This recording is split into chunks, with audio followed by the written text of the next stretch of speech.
Hi, I'm Crystal Roman, writer and director of Black Latina. The play Black Latina is one's journey of identifying with two cultures. Whether you're an African American Hispanic or darker skinned Hispanic, Black Latina is our story.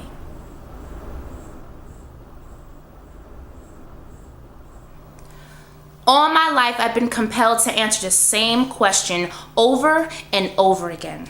Are you Black or are you Latina? What do you identify more with? These questions have haunted my life and others like me for years. For decades, the world has needed a reason to understand or grasp the idea of a person being able to claim two different cultures and embrace both as one's own. Why? Why doesn't the world understand the beauty of what is instead of what it should be? Why? Because you're too closed-minded or even small-minded to comprehend the wonderment of being biracial? Whether you are biracial, being one who is African American and Latino, or a Latina with darker skin, this breed of Latina has been on the rise, and yet society has not begun to acknowledge its presence. In our community, this is on the rise, and no big surprise, it's not uncommon. But we've been commingling for years, creating generations of Black Latinos. With so many of us, you would think anything would be different. But it's as though we don't even exist. And so nothing has really changed. Why? I mean, this is far from a myth. Because there is a harsh reality, a sick, unspoken of reality that I want to expose. Why? Why are we still, after all these years, straightening our hair? Some bleaching our skin, and others reforming their fuller facial features, all to be accepted into a world that no matter what we do, won't still accept us for who we are. Why? Why do we have to change our existence? Why don't we embrace these parts of our being? I remember being told plastic surgery was the answer to ethnic nose prayers. Meanwhile, they're injecting their lips with needles and whatnot, having risky blotched surgeries for our frowned upon fuller lips. Why? This love of mine for these two worlds, especially when it comes to men and women. Women with the bodies of the goddesses, with curves and fullness like no other. Not only giving us the width, but the strength in our childbearing hips to be amazing mothers. We then bear the boys who become men, and great men they are indeed. And for centuries, we have taken their lead. They were strong tribal leaders, leading us to learn and grow through civilization. Farmers and blacksmiths to teachers and scientists.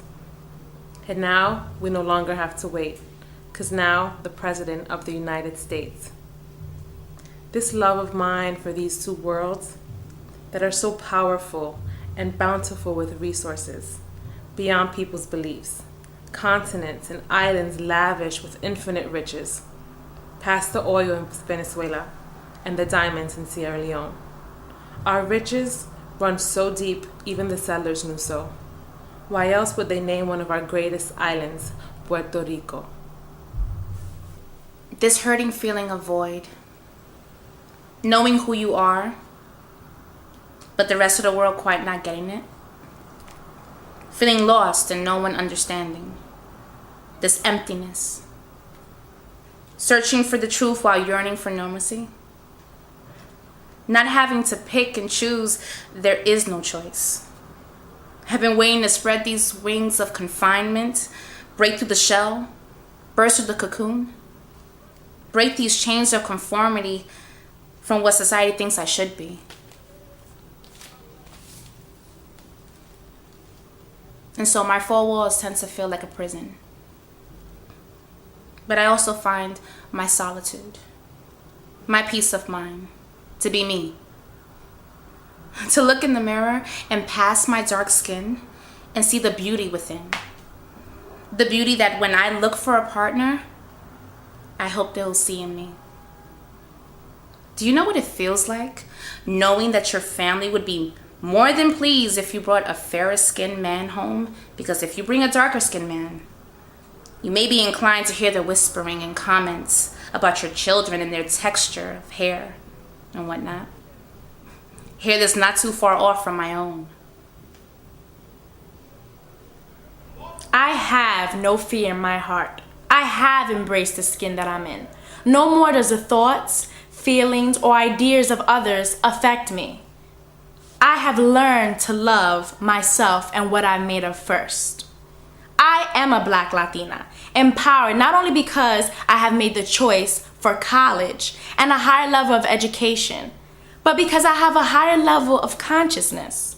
No longer does the paper bag test and internalized racism affect me.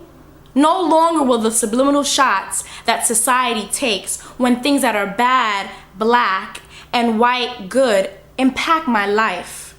Those shackles have long been removed. That slave mentality will not influence me and make me feel trapped.